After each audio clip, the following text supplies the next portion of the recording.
আসসালামু আলাইকুম। Mechanical design BD Facebook পেজের পক্ষ থেকে আপনাদের সবাইকে স্বাগতম।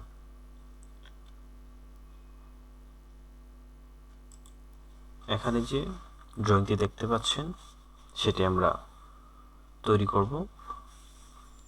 এখানে আইসোমেট্রিক দেখা যাচ্ছে, এরকম একটা বস্তু আমাদের তৈরি করতে হবে। তো এখানে ডাইমেনশন দেওয়া রয়েছে, সেগুলো খেয়াল রাখতে হবে। 40, 40, 20। থিকনেস হবে 10, নিচের বেস হবে 10, আর উপরের থিকনেসটা হবে 20। চলুন শুরু করা যাক।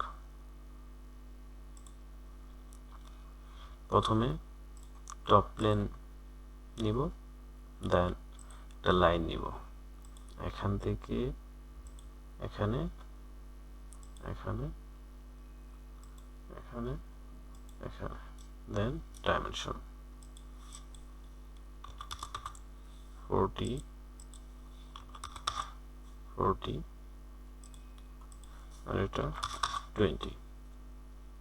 ওকে, ফিচার্স এক্স টু বস 10 মিলিমিটার। ওকে, দেন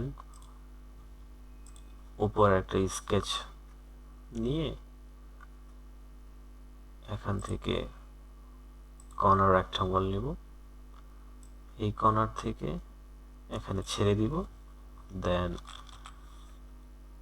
এই পয়েন্ট থেকে এই পয়েন্ট আমরা কোইন্সিডেন্ট করে দিব। তারপর এখানে 20 দিয়ে দিব, দেন ফিচার্স 20। ওকে,